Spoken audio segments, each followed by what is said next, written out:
Welcome back to The Breakdown with me, NLW. It's a daily podcast on macro, Bitcoin, and the big picture power shifts remaking our world. The Breakdown is sponsored by Crypto.com, Nexo.io, and Level, and produced and distributed by CoinDesk. What's going on, guys? It is Wednesday, December 9th, and today is a fun one. I'm joined by Ryan Selkis. Ryan is the founder and CEO of Messari, which is building a Bloomberg-style data portal for the crypto industry. Now, Ryan has always had a strong bias towards content. He actually ran CoinDesk for a while back in the day. He was also the first person to break the Mt. Gox story. More recently, as part of Messari, he has put out a massive annual crypto thesis piece for the last 3 years at least, and these pieces are one of the best ways to get a full sense of the industry's past year and where it might be headed in the year to come. Well, 2020 is no different, and we have Ryan here to go through some of the highlights of his just released crypto theses for 2020. There's way more in here than we can possibly get into, but the parts that we do get into, I know you're going to enjoy. So let's dive in. All right, Ryan, welcome back to The Breakdown. How are you doing, sir? Been too long, my friend. Surviving. Surviving 2020. Made it through 2020. So, Merry Christmas early, because you just dropped a 130. What is the final total? 134 pages when it was all nicely designed and everything. But that includes like the table of content and the covers. And I like at least 120 pages. Pure content. I go on the Google Doc. That was my master document. It's about 120. But yeah, exactly. And the way to think about it, it's basically 121 theses because it's 2021. So 121 kind of subsections, and you think about it as like almost like 12 10-page reports stapled together, with hopefully a little bit of segue in between. But yep, totally. And so I think that like what would be really fun to do is basically go through a bunch of the different sections. I mean, this is really like if you want to get a picture of what transpired this last year and some things to watch for next year, that's really what this report is all about. And it's going to be more comprehensive than anything anyone puts out. There's going to be a lot of great end of the year content. I'm very confident saying this is as or more comprehensive than anything else that will come out. And so you organize it into a bunch of different sections. You organize it into top 10 trends you're following. And really kind of, it feels like those trends follow throughout, obviously. But then you also have a section on top 10 people to watch. And I thought actually, contrary to my first thought, at first I was going to go, let's go through the trends first, but I think actually we should go through the people to watch first, because it feels to me like a good way to kind of, get a glimpse of a lot of the other pieces that we'll talk about. So let's talk through the top 10 people to watch that you put, why you put them on there.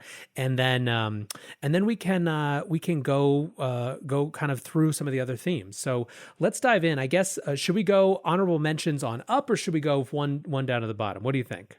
Whatever you think is more dramatic. We can go honorable mentions. Let's save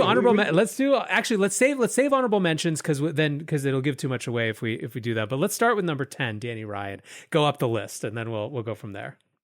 Sure. Well, I mean, Vitalik just crossed, I think, 1 million followers, and he's short of Satoshi, probably the second most prominent developer and pioneer in the industry.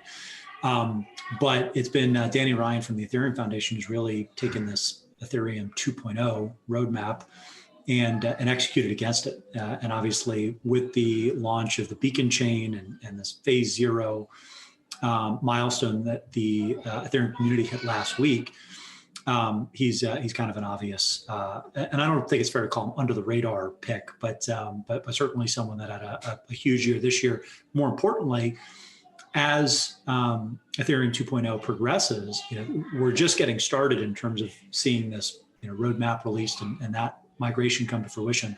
So everybody will be keeping a close eye on him as kind of a proxy for how the project is going and what speed it's moving and whether they'll be able to hit some of these milestones. As Danny goes and as the Ethereum developers go, so go potentially some of the Ethereum competitors in terms of their viability and attempt to siphon off some demand from Ethereum. Yeah, I think I'm excited to talk a little bit more about your sensibility around the ETH2 timeline. That's something I know you spent a lot of time on later, but let's move to number 9, Anonymous. Well, Satoshi's the original. And I've loved for my anonymous folks because I tried to start anonymously and then obviously failed miserably at that with my pseudonym because I became a public figure of sorts. But this summer, particularly with DeFi, the anonymous developers that forked many of the top DeFi projects and created some of these new emerging protocols made ungodly amounts of money in some cases legitimately. And they were also responsible for some of the highest profile attacks on a number of DeFi protocols. So my sense is, given the regulatory picture that's evolving worldwide, not only was this a year where you had a lot of high profile anonymous figures like Chef Nomi and the alphanumeric developers that were funded by the likes of Square and anonymous Lightning and Bitcoin Core developers. But I think going forward, it's going to be important to figure out how anonymous contributors can actually make their mark in the industry, have folks rely on their code or take their code commit seriously, because you might have to fade into the shadows to a certain extent, depending on what your jurisdiction looks like and what the rules are for developing crypto applications in Europe versus the US versus China and everywhere in between. Yeah, I think this one is a super interesting pick. One of the things that I'm sure we'll talk about when we talk a little bit more about DeFi is a sensibility that it seems like from reading your section that you share that I've talked about a lot, which is DeFi as this pure play capitalist battleground. I mean, really one of the purest sort of open markets with every type of attack available, possible, but happening at a speed that kind of dwarfs traditional markets. And when you look in that context, the sort of anonymous actors are a key part of that in a lot of different ways. So I thought that was a really interesting insight. Your next two picks are kind of, or I guess it's three, but across two categories or two numbers, are also kind of DeFi. So you have Hayden Adams and Rob Leschner in number 8 and Andre Cronje at number 7. I mean, this was the year of DeFi. And I think next year will determine whether that momentum was sustainable or whether DeFi runs into the buzzsaw that is the regulatory regime, and folks start to get a little bit skittish, or we start to come down from the cycle's highs. I thought that it might have been over in September, right? And we could have been in for a longer winter, but what's happened in the last couple of months with the so-called blue chip DeFi assets, that's Yearn, Uniswap, Aave, Compound, some of the others, has really been insane in terms of the resurgence in price, the resurgence in volume and liquidity of these rallies and resurgences. So I think 2021, we're going to see if there's an actual bubble that materializes across these assets, or if we're going to kind of very quickly get into the methodical, builders phase of these different protocols. Too early to tell one way or the other. But with Compound and Uniswap, that being Hayden and Rob, I think the primary innovation and the thing that really set the market on fire this summer was the popularization of DeFi, yield farming, and essentially, the granting of governance tokens, which could ultimately accrue fees and capture value from these protocols. Was something that sparked, I'd say, a 10x, in some cases more than that, provisioning of liquidity that actually makes these markets work at scale. And I expect that's going to be almost a default funding mechanism and community incentivization mechanism going forward. And that innovation in and of itself, I think, was important this year. Andre, maybe threw fuel on that fire even further by releasing the Wi-Fi token, completely without a pre-mine or any real concern for how he was going to be able to extract economics out of it. So it had this kind of immaculate conception, if you will, where it has one of the most passionate organic communities that's emerged outside of Bitcoin and Ethereum right now. And I think when I look at long-term value creation and the ability to kind of build and establish moats, it's usually around teams and protocols that have charismatic founders and some type of immaculate launch where it's not just someone dumping on you on the other side like a venture capitalist. Andre's also just been building in hyperdrive, so I think he gets the nod for maybe the most prolific, productive developer of the year. He's also, on top of all that, he's introduced something that we've been talking about. I mean, you and I have probably had multiple conversations about it since like 2017, 2018, which is protocol M&A. I mean, we're on 5 different DeFi mergers, I think, with Urine at this point. In like 2 weeks, yeah. Yeah, like this is now a category of thing that happens, right? And yes, maybe we'll talk more about that too, and we get a little deeper. Okay, number 6, Caitlin Long, great choice, but talk me through your logic. Well, Caitlin, I think she might have even been on CoinDesk's list last year, and I've known Caitlin for a long time. She's fantastic. I actually said at the end of last year's thesis, in my like second to last section, I think I said something like, now that I'm getting to the section, I kind of wish that Caitlin was included in this year's. So this was almost in some respects like a do-over from last year. But then more importantly, we've started to see the fruit of the Wyoming blockchain initiatives that Caitlin really seeded and spearheaded. Get born, and we I think have a golden opportunity in the U.S. to have states copycat Wyoming and play kind of intra-U.S. regulatory arbitrage when it comes to crypto jurisdictions as a counterbalance to what we've seen in the state of New York, which is completely, over the line in terms of how cumbersome it is to abide by New York State Department of Financial Services regulations and the BIT license and all that. So I think between the work in Wyoming and then the introduction of 2, I think maybe more than that now, but at least 2 licensed, kind of approved bank charters in the state between Caitlin's Avante and then Kraken Financial, we've actually got not only this policy win and this blueprint for other states and hopefully other nations to follow, but also a significant de-risking of the crypto banking marketplace, which as late as kind of late last year, early this year, was still predominantly centered around Silvergate, like a single institution that was banking, 80% of the Western market, really. So seeing more of that and seeing that get a little bit safer is important, and I think that probably dovetails nicely into number 5, which is Brian Brooks. Yeah, segue made for yourself, Brian Brooks. Let's do it. The reason this is a good segue, not only was he the chief legal officer for Coinbase, so he's obviously an industry insider and knows what he's doing, but I'd say the OCC was the most friendly regulator and the most clear regulator in terms of giving guidance for how crypto should be treated from the banking sector, and eliminating or at least significantly alleviating the risks associated with crypto enterprises' ability to get banked. Has to be one of the most important milestones of the year. And some of this was due to the letters that he sent out, interpretive letters, that in some respects got him into trouble. First of all, he made it, the OCC delivered guidance that stablecoin issuers could be banked without issue. And second of all, he went further than that, and the commission went further than that in allowing banks to actually do custody of digital assets and cryptocurrencies as a business. So it kind of opens the door for this potential wave of M&A in 2021 for crypto custodians.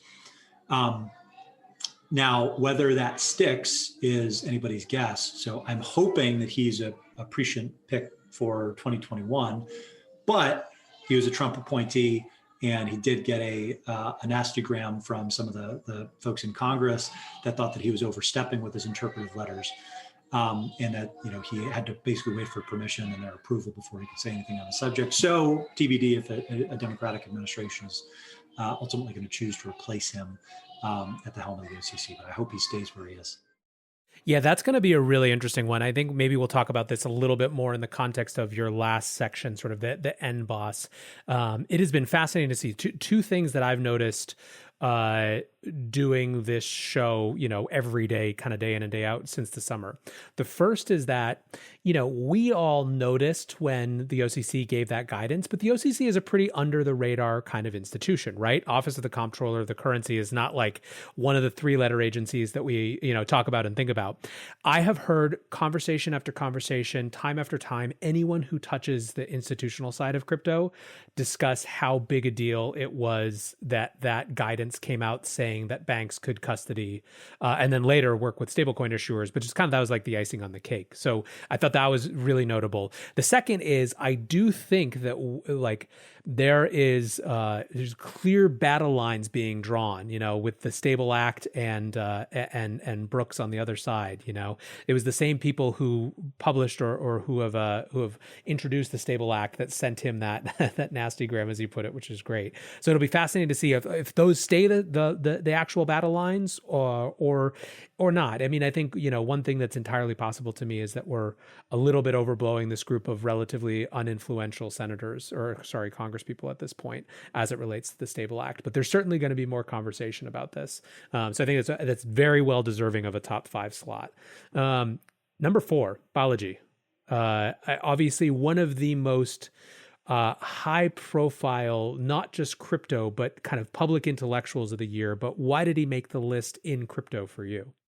Yeah, I mean, I think the only reason he's not top is because he's more or less not really been in the industry this year, right? Like he's still investing and he's still working on some very exciting projects, but he stepped back as CTO of Coinbase. He started the year, it looked like he was going to really go all in on this education and crypto community platform Nakamoto, and the coronavirus got in the way. He became one of the most vocal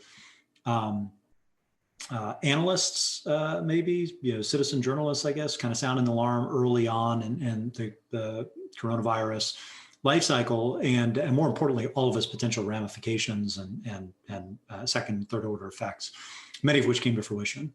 In addition to that, I think he has been one of the most vocally critical and basically just deaf on mainstream media outlets in terms of their coverage of the coronavirus, but also the political bents and generalist nature of mainstream media. So I think he touches on a few different areas where crypto will either directly benefit, right, like decentralized media, or indirectly benefit, like with the coronavirus and the mere fact that COVID has pulled arguably all of tech forward by years, given the lockdowns. And then with the kind of unprecedented, monetary stimulus, it certainly pulled forward Bitcoin as a macro narrative. So you can't talk about 2020 without talking about coronavirus, and if you're going to talk about anyone within crypto that was influential there, he's just such an obvious pick there's no one else that's even kind of in consideration. Yeah, it's interesting. I think that Balaji will go down, I believe, as one of the least ignorable critics of some of these institutions. There's a lot of folks who are critiquing mainstream media who have like MSM tattooed across their network, right? Because it's a meme for them and it has been forever. I think Balaji's a little bit different and has kind of proven that this year. I also think, to your point, he's to the extent that crypto has a person who's just trying to explain what a Bitcoin and crypto powered future society looks like, what the implications are if you look second and third order effects. That's kind of where he's living, and you see it. I mean, it's just every other thread, every other day, it seems like every other week at least, is about a vision of the world that seems kind of remarkably far off now, but we may find is pretty prescient. So I thought that was a great one. All right, now we're in top 3, the real big game. Number 3, Barry Silbert. Are you going to do the disclosure? We were on CoinDesk, right? I mean, what are you going to do?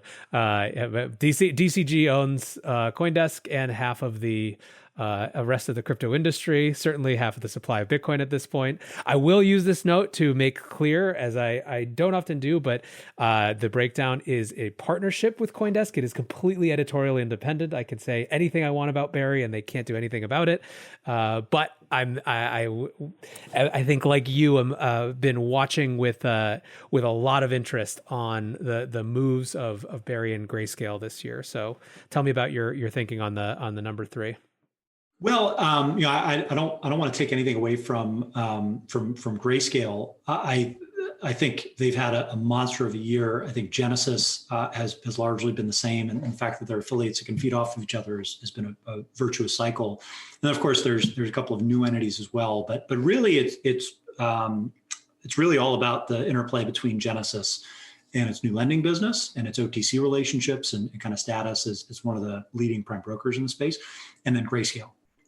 And a lot of Grayscale's success really ties back to 7 years ago, the design decision of the trust itself and how it's ultimately going to come to market.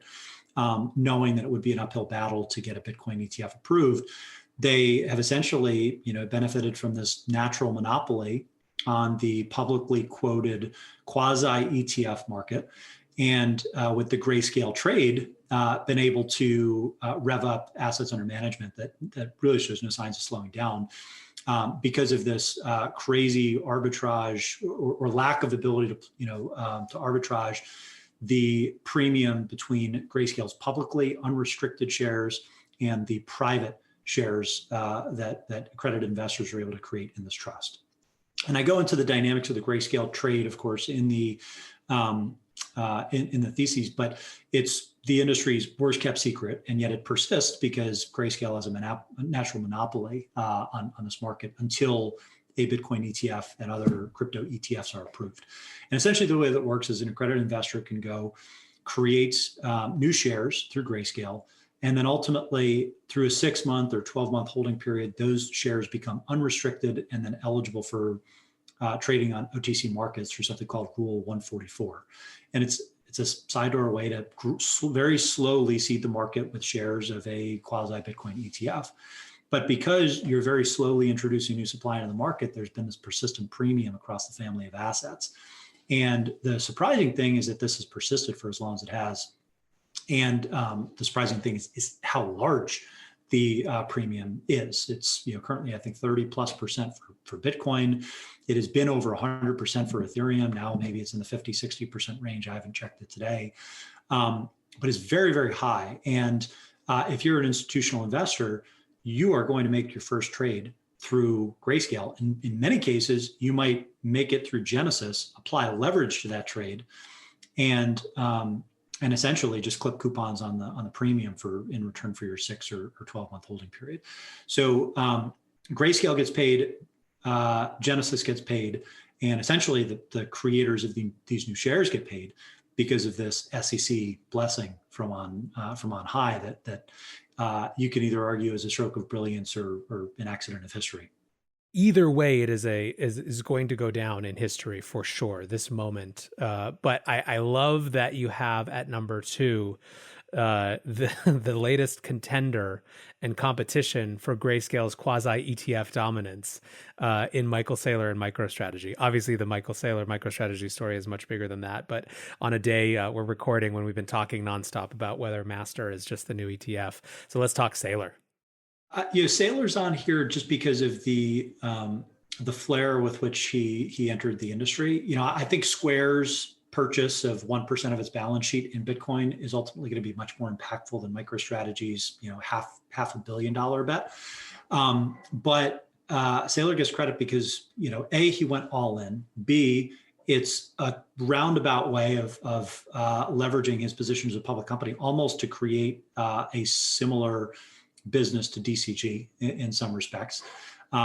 Yes, it's got a ton of Bitcoin on the balance sheet, so it functions as a quasi ETF. He's mentioned, maybe wanting to spend resources on infrastructure businesses that further cater to the Bitcoin economy. But really, I think just his boosterism and kind of his embrace of memes has been why he gets the nod on the list, because I think it's more symbolic of what's to come in terms of big bets, and whether that's a small allocation doesn't really matter. Small allocation, big bets, period, from some of the largest companies in the world, and then some of the largest central banks in the world. It's a sign of things to come. And he's simply the most colorful character to have really thrown down a sizable position on this bet. Yep, I love it. I think he gets at a lot of the epicenter of the narrative of Bitcoin as a macro asset in 2020 as well. All right, number one, take us home.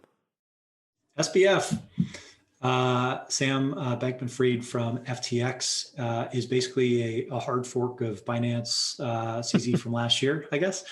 The exchanges make all the money. They either acquire all the products, fund them, or spin them up themselves. So whether you're talking about data, custody, derivatives, prediction markets, synthetic stocks, in FTX's case, they've got the affiliate market maker in Alameda. So they're also doing quite a bit of investing and helping to bootstrap some DeFi applications like Serum, the DEX that was built on Solana. They've been a supporter of Cream. They've been a supporter of SushiSwap, some of the forks of Compound and Uniswap, respectively. So I called Sam the kid in every page of the yearbook this year, and to put a bow on top, he was also the second largest private donor to the Biden campaign behind Michael Bloomberg. So that seems like a high ROI investment to have made, to at least have an audience somewhere in the White House. Maybe not with the president himself, but someone on the staff for sure. And hopefully we can use that to our advantage, and he's able to make sure that the worst impulses of some members of Congress and government don't come pouring down on the industry. Love it. So, like I said, I thought that this would be the top 10 people would be a really good way to get at some of the themes. But there's obviously, that's only the first 10 pages of 120, right? Maybe even less. And so what I want to do now is go through a few of the other sections and pull out just kind of a couple nuggets from not even all 10 themes, but a few of the different themes that I'd love to get kind of more of your take on. So let's start. Actually, I want to almost start with a narrative or a trend that you're following, kind of this blue chips, real versus relative value. But I almost want to bring it together with Bitcoin and Ethereum. I mean, one of the things that was really notable to me in this presentation is it feels impossible to me to read your section about Bitcoin and your section about Ethereum and view them as somehow this competing set of assets, the way that the narrative was in 2017, 2018, right? It feels like part of what you're recognizing, putting them right up front. I mean, I guess let me ask it as a question.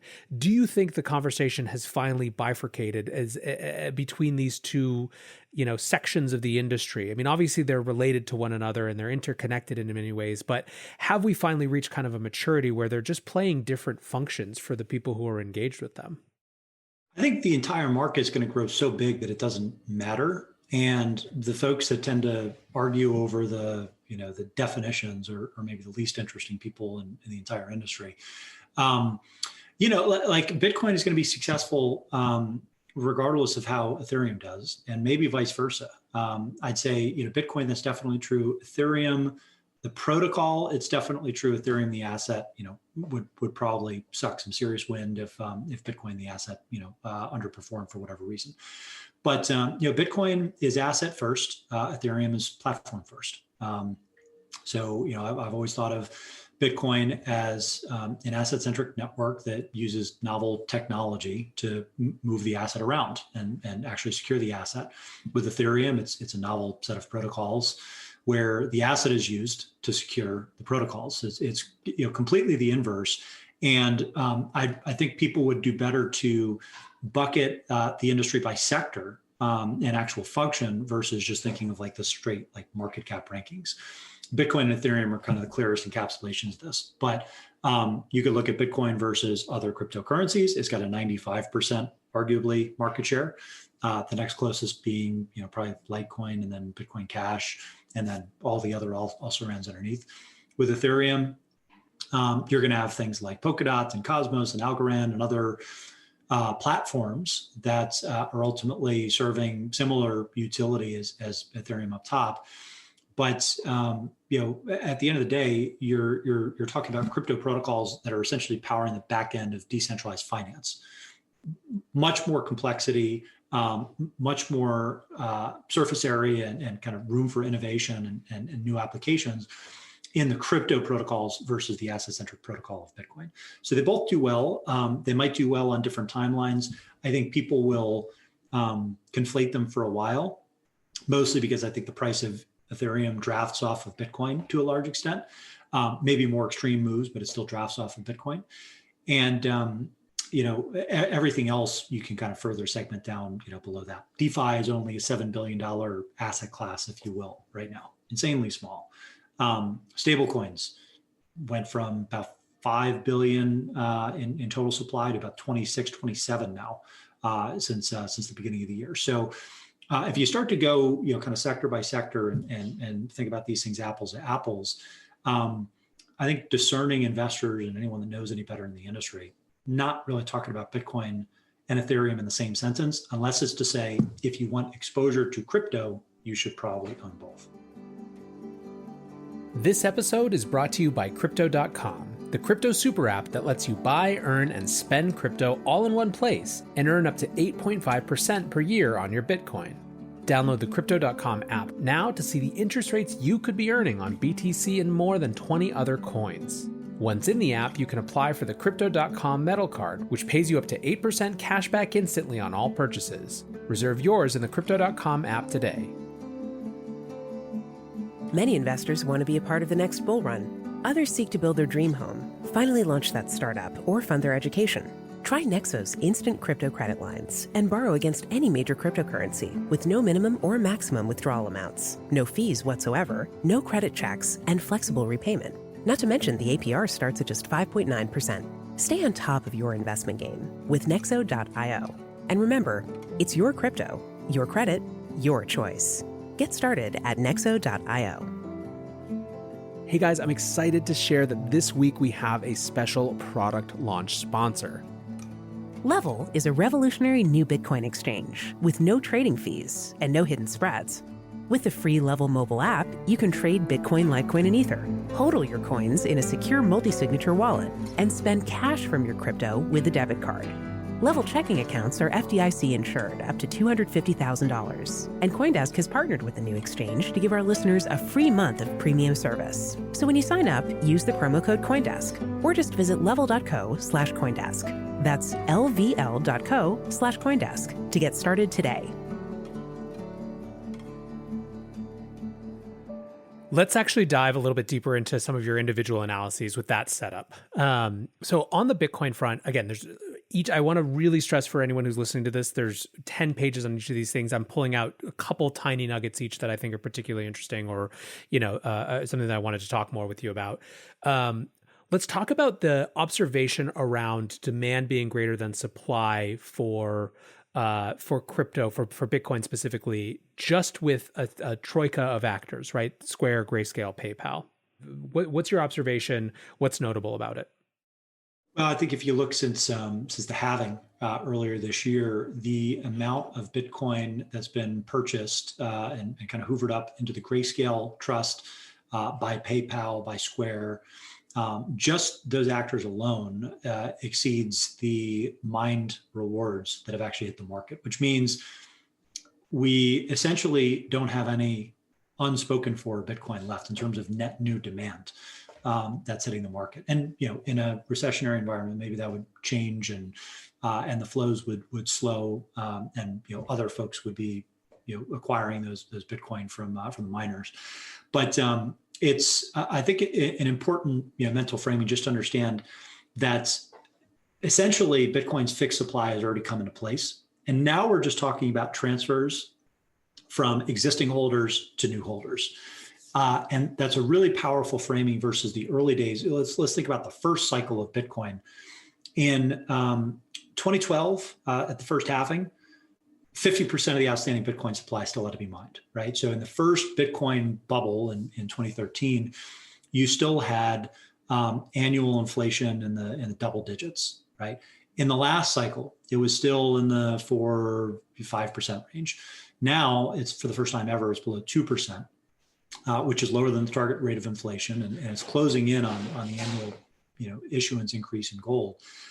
That hardens the kind of narrative appeal for macro investors, and also it ensures that you essentially only have Bitcoin holders selling to non-holders today versus new seniorage. I ultimately don't think that the halving really mattered, but when you look at those numbers and the dynamic of the inflows and the fact that basically there's no more Bitcoin to go around, but from what you can pry from my cold dead hands, right?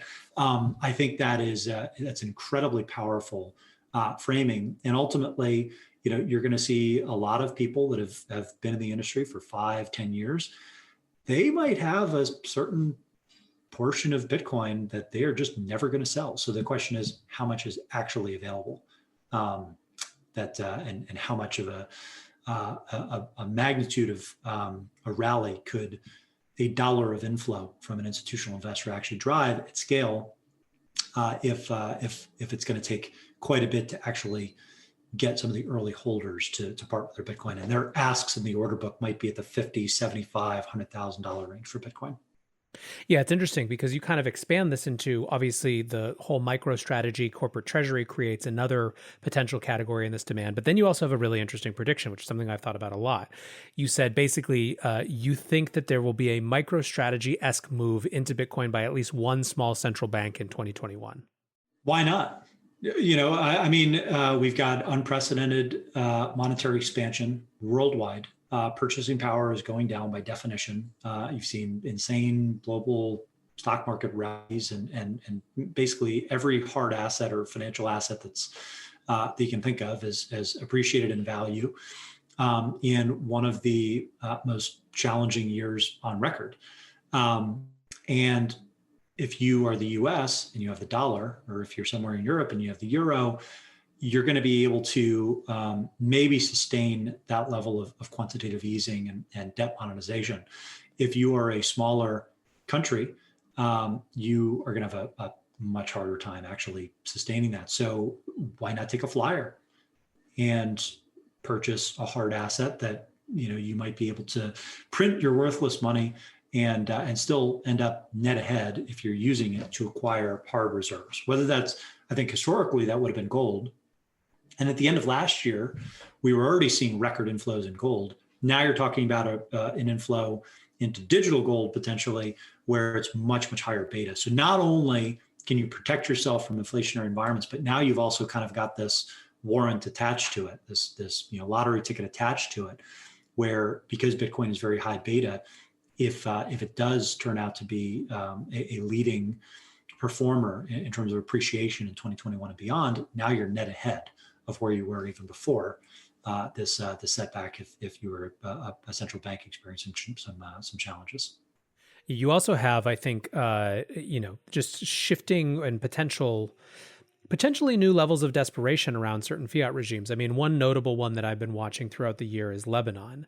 Lebanon's fall from grace as the banker of the entire region in the Middle East to a country that is experiencing just chaos in terms of the value of the Lebanese pound, which broke its peg last year and has continued to flounder this year. I mean, they're now talking about central bank digital currencies. They're headed that direction in terms of trying to restore some sort of confidence as opposed to Bitcoin. But it's not hard to see how a government dealing with this sort of issue comes to a different conclusion or just quietly starts to do this. So I think I'm interested to see. I think that when the floodgate of that opens, you could see a lot of different smaller players start to look to that as an option. Two more kind of battlegrounds from Bitcoin, and then we'll move on. One that I think is notable and maybe gets at sort of the last part of your piece as well, the end boss, is the battle for the preservation of the ability to self-custody in private transactions. It seems like that's something that you see clearly kind of increasing over the course of the next year. But then the second is one that I want to ask you about as well, and we can talk about them together, which is kind of a geopolitical intrigue around Bitcoin mining. It's been interesting to me to see there's a new narrative strand, or a narrative strand that I'm seeing around a recognition that China's Bitcoin mining is not something that should make us write off Bitcoin. It's something that should make us reinvest or focus more on our Bitcoin mining strategy. Is that how you see? How do you see that playing out too? So you kind of these two new battlegrounds, or I guess more important battlegrounds in the year to come. Honestly, I don't know how it plays out, and I haven't fully wrapped my head around where the focus is going to be from a policy making standpoint. I'd imagine that from everything that we've seen from a rhetoric standpoint out of the Democrats in Congress and potentially the Biden administration, the concern is probably going to be more around self-custody, private transactions, and the general circumvention of the US dollar, if anything, right? I think it's going to be, yes, you'll have like the Green New Deal folks harping on about the energy inefficiency of Bitcoin mining in particular. But I think the catch-all critiques of Bitcoin, of Ethereum, and for every other asset, including the ones that are not proof of work based, I think the challenges that are going to be ahead of the industry, mining probably maybe breaks the top 5 barely, but it might even be outside of the top 5. Now, the mining narrative that does matter and that is worrisome is the rise of mining capacity in Iran, not necessarily China, but Iran in particular, where that is a factor, not because it's mining per se, but again, it goes back to circumvention of sanctions and money laundering provisions, et cetera, because now the Iranians are going to be using Bitcoin to basically evade US sanctions and basically get around the teeth of what we've applied to them. So I think it probably all ties back, as it always does, to the Patriot Act and the Bank Secrecy Act and all that. But it doesn't help that the majority of mining capacity is also behind the Great Wall, the Great Firewall, because it is unclear whether China and the CCP, by extension, is going to allow those mines to operate, or if they will continue to condone crypto activity within the mainland and potentially Hong Kong and Taiwan and some of the other affiliated territories as well. So I think it's a net positive that Bitcoin mining is getting less opaque, but that's really only to get institutional investors comfortable with it. I don't really think it matters from a policy standpoint quite so much as it might from maybe demystifying the asset for some of the other big newcomers. Super interesting. Yeah, I had this conversation with Max and Stacy earlier, where I was doing a kind of end of year show that'll come probably in a couple of weeks. But we were talking about that exact thing with Iran. All right, I have one question each for 3 additional sections: ETH, DeFi, and stablecoins. So, ETH question. I guess actually 2 on ETH. So the last time we did a show together, actually, one of the things that we talked about was the ETH is money meme, which was just starting to circulate. You go into depth about 10 reasons ETH is not money. So give me your updated take on the ETH is money meme. ETH is not money now, but it could be, I guess, is that was the same thing as last year when we had that conversation.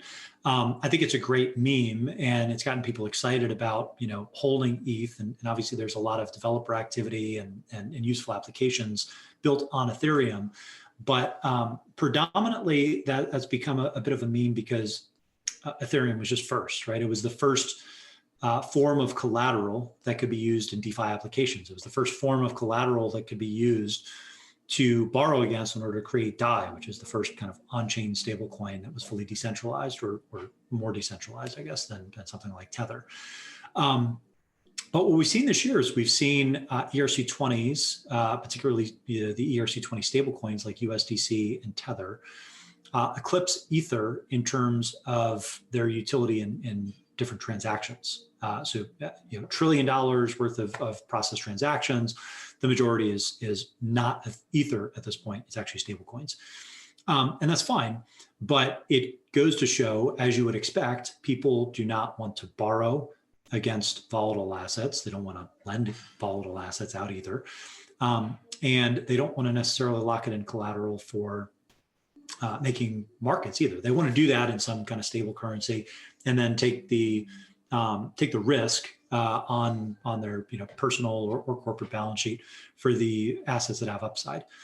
That doesn't necessarily mean that ETH should be treated as money per se. And I think it is light years behind Bitcoin in terms of that narrative.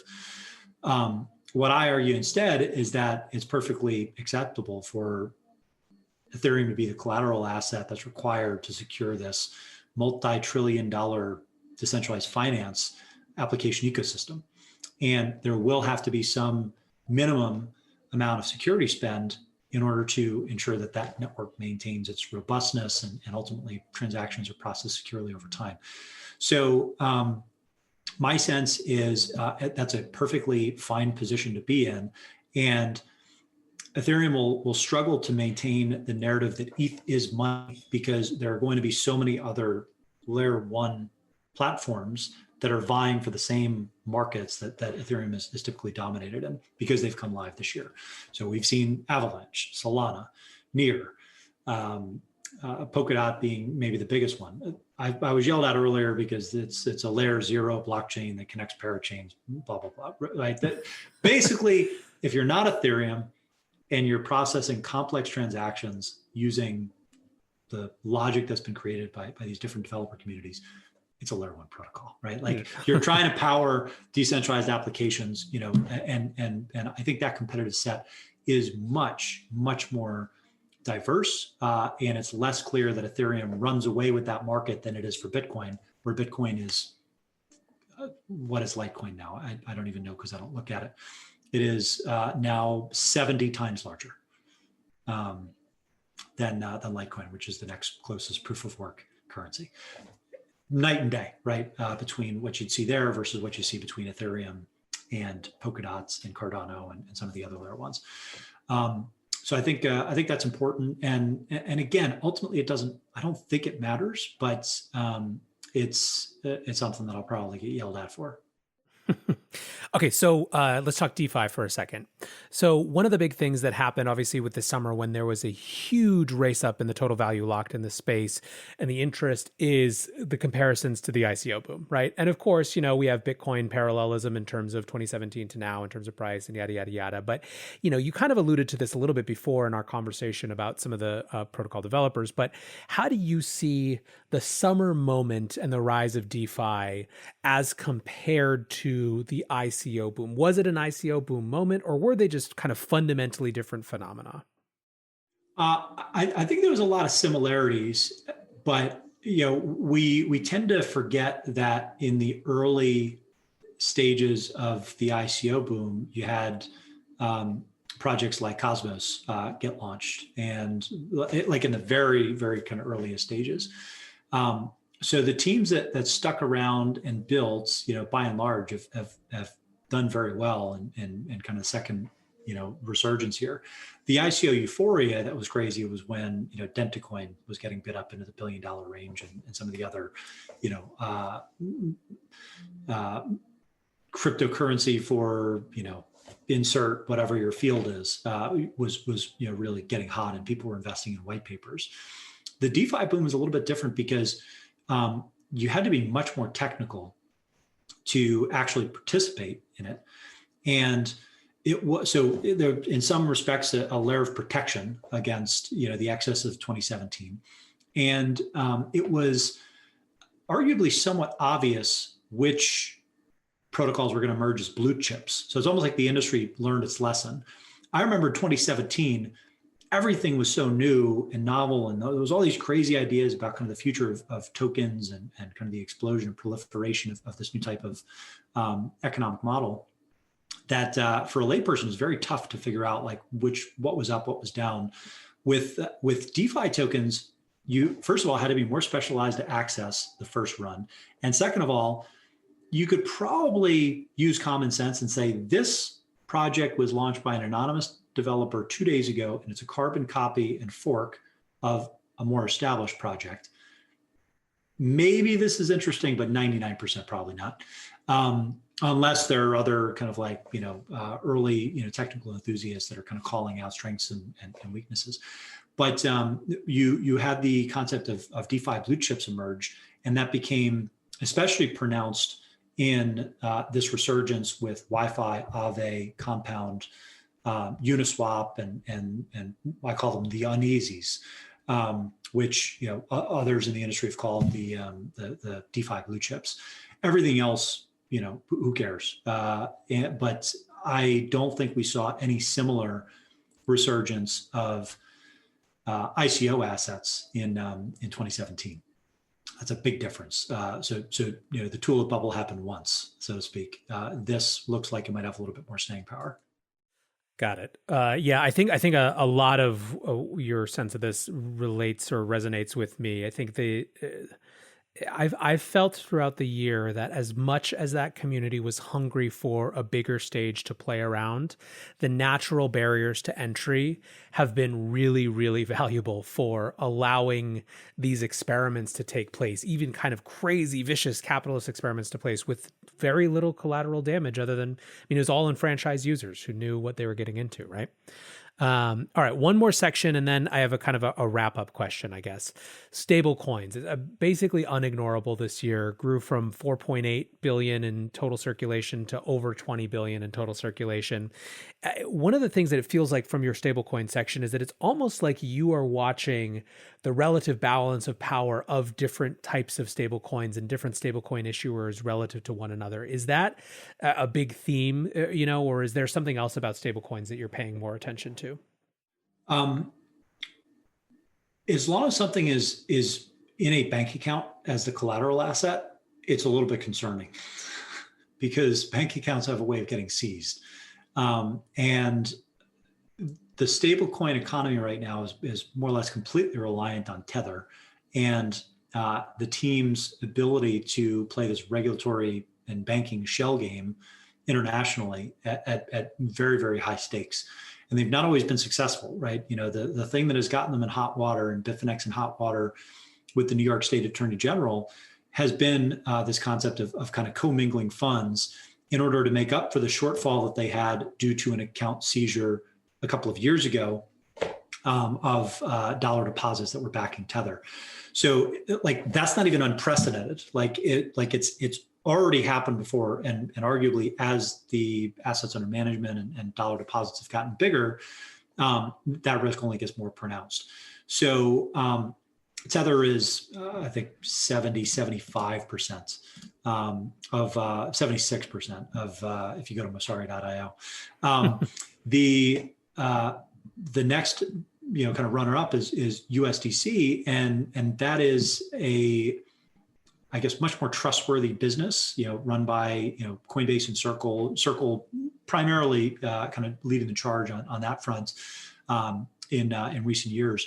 But you still have the same issue where the dollar deposits are sitting in regulated U.S. financial institutions and ultimately getting tokenized and traded around. So could you create like a blacklist, whitelist system with something like USDC? Absolutely. And then there's DAI, which has its flaws in terms of how it's actually created and how easy it is to preserve the DAI peg. So none of these assets are perfect, but until there is something that's battle tested and looks like it can scale and is not necessarily subject to seizure, you'd at least want to see balance here, because if the industry is too reliant on Tether or too reliant on USDC or DAI, and there is some unwinding or catastrophic failure, then it potentially jeopardizes many of the applications upon which those currencies are necessary inputs. At least if the group of them grow together and you have kind of an even split between the different type of stablecoins available and used, then it becomes much easier in the case of a shutdown or some adverse action to just migrate liquidity from one asset to the other. You might have temporary issues with applications that are relying too heavily on one particular type of stablecoin, but at least the risk is spread out and it's not systemic. to talk about stablecoins for far longer than we have time for, but I want to do kind of a wrap-up question. I was going to ask about NFTs and exchange unbundling and so many other great stuff in here, but I thought maybe just to kind of round us out, you've now done these formally for at least 3 years and informally for a lot longer, right? These big, comprehensive sets of theses where you take the time to review. What surprised you that made it to this list this year? Something that if you had zoomed back a year, you never would have expected to be such an important theme for 2020? And what's something that its absence surprised you? Something that would have seemed like such an important thing or such a high potential thing moving into this year that ended up being much less relevant or too early? I think Lightning and some of kind of the Bitcoin development. I just don't see anything getting developed on Bitcoin. Again, that's a comment that'll get me in a lot of trouble, I'm sure. But you have almost $1 trillion in value getting moved on Ethereum, and a good chunk of that taking the form of ERC20 stablecoins. Lightning, it's got like something like $20 million of channel capacity still. And we're kind of a few years into this experiment with Lightning payments on the Bitcoin network. Sidechain, same thing. So the extensions of Bitcoin have been underwhelming to say the least. And I was more optimistic about them in the past. I am, I'm not even pessimistic about them. I'm just completely apathetic because I think they don't matter at this point. And so, of course, my sense is that thinking will mean that they're going to absolutely explode this year, and I'll be proven wrong again. But I don't think that they really matter now because of what's been happening on Ethereum. So that's one thing that I think is surprising versus my priors. The other thing that was a really, really it was a shocker for me was the staying power of some of these venture-backed smart contract platforms, and the fact that they did not end up becoming markdowns for these funds. You saw an explosion of layer one token networks this year, and it remains to be seen whether they'll ultimately separate next year and have their comeuppance, or whether a number of them will ultimately succeed. But I would never have guessed that something as heavily funded as Polkadot, Avalanche, all these other, quote unquote professor coins in some cases that raise gobs of money would have launched at a price that would have made those initial investments justified. And it seems that by and large most of them are not only above water but arguably doing well and making significant strides. So I'd say that goes to much like Ethereum drafts off of Bitcoin. That's probably to a certain extent those other layer ones drafting off of Ethereum. And in particular, this very tricky migration that the Ethereum community is going to have from ETH1 to ETH2. So that presents an opening. And if you believe the headline number is $65 billion market cap for Ethereum, and Ether is 75% of that market right now, well, there's a reason the other 25% has kind of latched on to these other potential complements or substitutes for Ethereum, depending on how 2021 and beyond shake out. Ryan, as always, this is super work. Really, really fun to talk to you about it.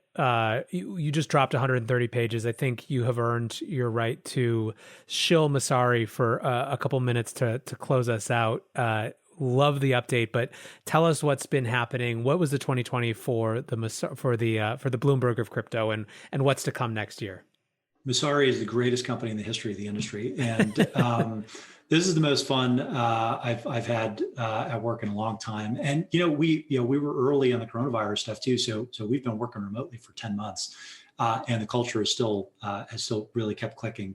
I'm looking forward to being able to get everybody back to quote unquote normal. I don't think we're going to return to work as we were, but we're just going to redeploy that office budget into maybe semi-annual vacations where we get everybody together. So it'll be nice. We are recruiting like mad on both the analyst and the developer front. But one of the reasons we're recruiting so much is because we have built an interface for professionals to access any type of quantitative information in the industry.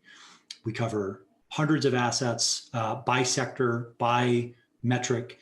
And we also have an Intel product that is essentially a corporate actions calendar for the top 100 assets by market cap. We work with some of the top exchanges, custodians, venture funds, and otherwise infrastructure companies, not just in the US, but across the globe on that product, plus 100 different projects that have worked with us on our disclosures registry. So we've built this really robust information marketplace, and now the new and improved Messari.io front page has very much got a power user look and feel to it, as if it is a Bloomberg terminal. But we've got another decade to go before we catch up to Uncle Mike at Bloomberg. We'll get there though. Love it. All right. Well, Ryan, thank you so much for hanging out tonight. I encourage everyone to go read the full report, or at least skim it, and you won't be disappointed. Thanks as always for hanging out, Ryan, and I can't wait to have you back. Buy Bitcoin. As I mentioned at the top of the show and throughout the conversation with Ryan, there is way more in this 130 plus page document that we could fit into a podcast. I wanted to call out, however, the one thing that I think I would have added if I were in Ryan's shoes, which is more analysis of the role of central bank digital currencies in what the policy response to cryptocurrencies might be. There is a section around the stablecoin part of this report where Ryan explicitly explains why they don't track CBDCs. And effectively what it comes down to is the fact that they are simply not cryptocurrencies, and they are absolutely correct in that fact. However, I think that in the context of the policy environment and what we're likely to see in the year to come, you can't not talk about CBDCs because they are going to dictate the response of policymakers to many of these forces. By way of example, I have seen numerous tweets in which Rohan Gray, the academic architect of the Stable Act, which was just introduced in Congress, discussing why the need for this act came in part because the Fed hasn't done its own digital currency. When you see something like the response of China to the Libra stablecoin introduction a year ago, it's just hard for me to fully separate those things, even though it is important to distinguish between these private, non-sovereign cryptocurrencies and digital currencies, which are really just a digital surveillance fiat in many ways. Still, this is tiny quibbles, and I was just really looking for one thing that I thought we could potentially add to the conversation of this really comprehensive and large document. Go check it out. I'll make sure there's a link to download this in the show notes. But for now, I appreciate you listening. I hope you enjoyed the conversation. Until tomorrow, guys, be safe and take care of each other. Peace.